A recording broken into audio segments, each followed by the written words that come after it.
Welcome back to Braintree Today. I'm Martha Konstandinidis and you're watching BCAM TV. Now we'll be getting into our latest stories from the week.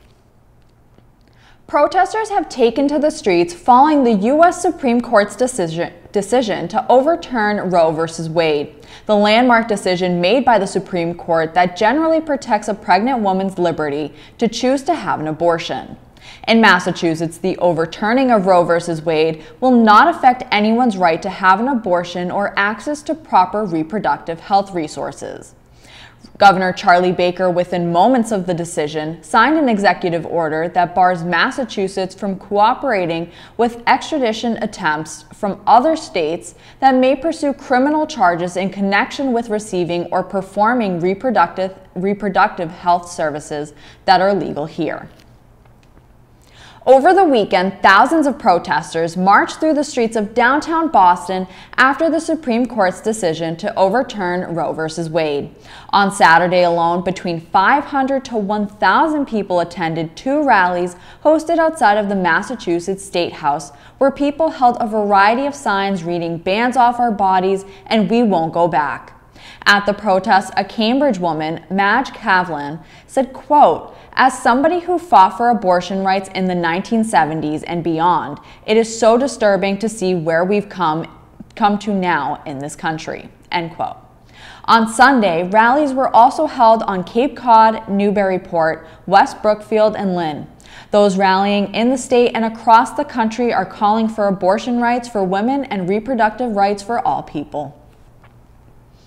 The level of COVID-19 transmission levels have gone down significantly over the past month. According to the CDC, Dukes County is currently the only Massachusetts county that isn't at low risk for community transmission levels. This number is down from 12 counties just last month. Looking at the CDC's community transmission level map, the rest of the state's 14 counties are now rated as having low transmission levels. For more information, you can visit covid.cdc.gov/COVID data tracker. The state is still monitoring and reporting health trends. On Friday, over 36,000 molecular tests were conducted and 1,727 new positive cases were reported.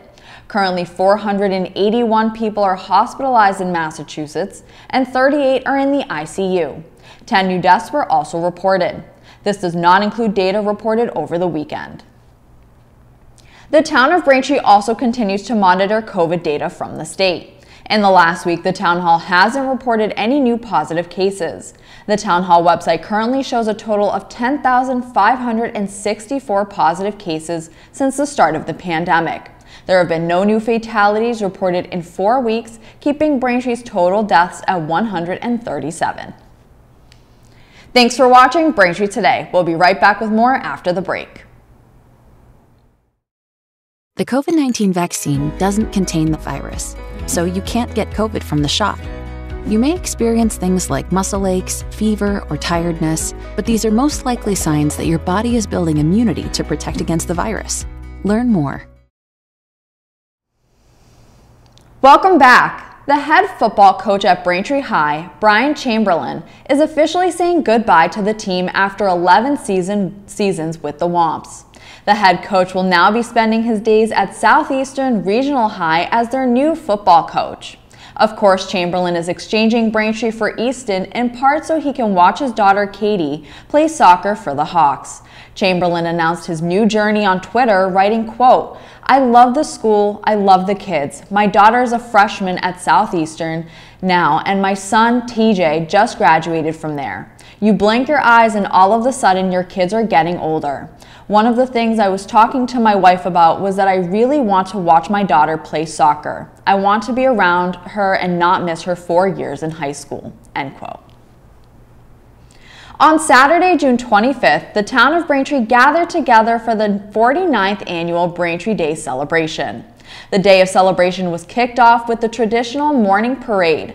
Following the parade, the high school's fields were ready for the crowds as there was live music, games, treats, and of course the special fireworks performance to end the night.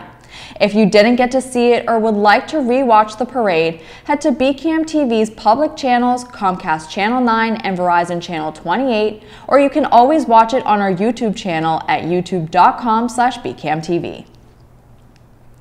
The Braintree Recreation Department is offering trips to Boston Red Sox and Worcester Red Sox games for this summer. Tickets for the Boston Red Sox are available for the July 28th game against the Cleveland Guardians and the August 23rd game against the Toronto Blue Jays. Residents will have to pay $52 per person, which includes round-trip transportation to Fenway Park. The bus will leave Braintree Town Hall at 5:15 for both events. Then for the Worcester Red Sox, tickets are available for August 30th against the Buffalo Bisons. Tickets will be $28 per person for this game and will include round-trip transportation to Worcester's Polar Park. The bus will leave at 4:30 p.m. from Braintree Town Hall. To purchase tickets, visit the Recreation Office at 74 Pond Street, or you can call at 781-794-8901. Starting this Tuesday, June 28th, the Sunset Lake Concert Series is back at the lake's Thomas and Pamela Whalen Gazebo, starting at 6 p.m. The first band to hit the stage will be Curra's Fancy with some Irish and folk music to get you moving. The free concert series is sponsored by Mayor Charles Kokoris and the Braintree Electric Light Department. Make sure to check out all of this year's concerts on BCAM TV's public channel, Comcast Channel 9 and Verizon Channel 28, or you can catch it on youtube.com/bcamtv. The Braintree Farmers Market began its outdoor season last Saturday on June 18th. The market will run from 9 a.m. to 1 p.m. every Saturday now through October 15th at the Braintree Town Hall. More than 30 vendors will be participating in this year's markets, offering everything from local produce, meat and fish to artisan foods, wine, and personal care items. The Farmers Market also offers a virtual market that operates every Saturday through markettodayep.com, and you can visit braintreefarmersmarket.org for more information. Thank you for watching Braintree Today on BCAM TV. We'll be right back with more stories in the area. Protect yourself from mosquito and tick bites. Use an EPA-approved repellent anytime you're outdoors. Spray it on your hands first, then spread it on your face, neck, arms, and legs. Learn more at mass.gov/mosquitoes and ticks. Welcome back to Braintree Today. Now let's get right into more stories. On Friday, the House of Representatives passed a bipartisan resolution calling on the Russian government to immediately release WNBA star Brittney Griner. The 31-year-old athlete has been held in Russia since February on accusations of drug smuggling and has been officially classified as wrongfully detained. As a result, her case is being handled by the Office of the U.S. Special Presidential Envoy for Hostage Affairs. Democratic Representative Greg Stanton of Arizona, who sponsored the resolution, said, quote, "Not a day goes by that we aren't thinking of Brittney and working to get her home. We will continue to push for her release and make sure that she is not forgotten," end quote. Russian state news agency TASS reported last week that Griner will remain in custody through at least July 2nd after a Russian court extended her detention. Griner was seen for the first time since being detained on Monday, June 27th for a preliminary hearing. No trial date has been set yet. The Sumner Tunnel is in the process of being renovated over the span of 36 weekends. This weekend, in observance of the 4th of July, the tunnel will be open from July 1st through the 3rd and will then resume the following weekend on July 8th. The tunnel was also open this past weekend as construction was suspended to minimize traffic and travel impacts created by the suspension of the MBTA Orange and Green Line services near Haymarket. While the tunnel is in need of repairs, it remains safe for use during this time. Recent construction accidents near the MBTA's Haymarket station have no impact on the Sumner Tunnel's structure. Over the weekend, an alert was issued to towns surrounding the Weymouth compressor station due to scheduled gas ventilation procedures. The alert included a notification from the natural gas company Enbridge that there will be intermittent gas releases at the end of June. The notification read, quote, "The work is nearing completion and commissioning of new equipment will occur through July 1st, 2022. As part of commissioning activities, the station piping and equipment will be purged of air and brought up to pressure with natural gas, and various systems will be tested, which will require intermittent venting of natural gas. Intermittent venting of gas is expected to occur at the Weymouth Compressor Station from June 17th through June 30th, 2022. End quote. This past weekend, the Randolph Turner Free Library held an art gallery for local teens to showcase their work. Librarian Melissa Bennett came up with the idea while brainstorming ideas on how to better connect with teens. While hiring 9 new art interns at the library, Bennett invited local artist Jamal Eversley to act as a mentor while they created their pieces. Each student was given a theme for their artwork and were encouraged to create whatever they liked based on that theme. The gallery opening was held on June 6th, where State Senator Walter Timilty offered the participating students Senate citations. Each intern also received $250 for their work. Bennett and Eversley said they hope to hold the event again in the upcoming school year.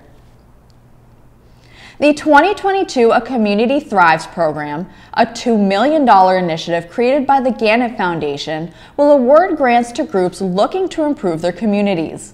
A Community Thrives will accept applications for organizations looking to bring awareness to a project that focuses on community building with an emphasis on affecting historically underserved individuals and groups.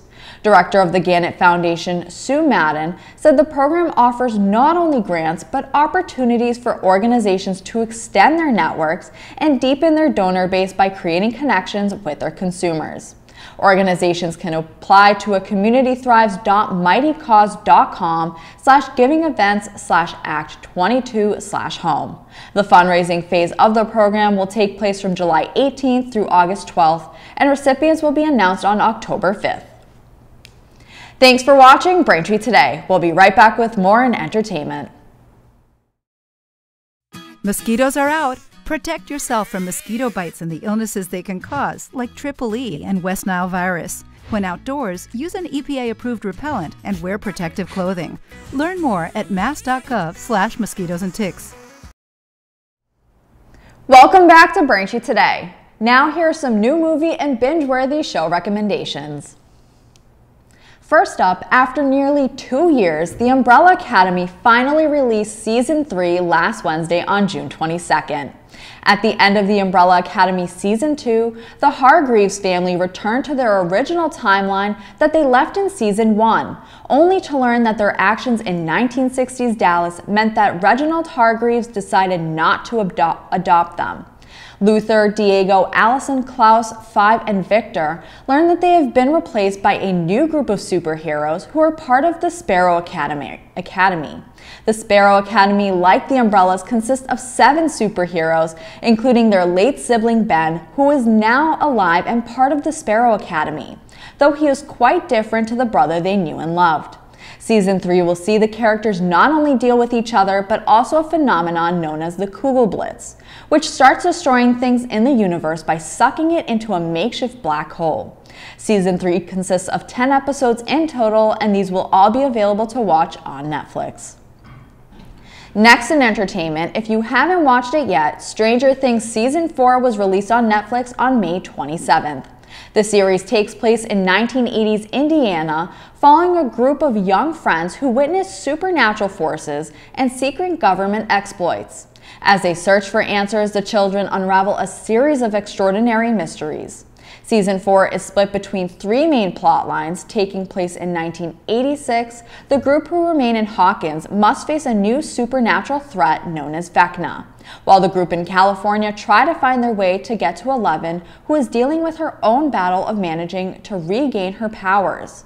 All the while, Joyce and Murray try to break Jim Hopper out of a prison in Russia. You can watch Season 4 of Stranger Things on Netflix, but prepare for a cliffhanger as Volume 2 is being released this Friday, July 1st.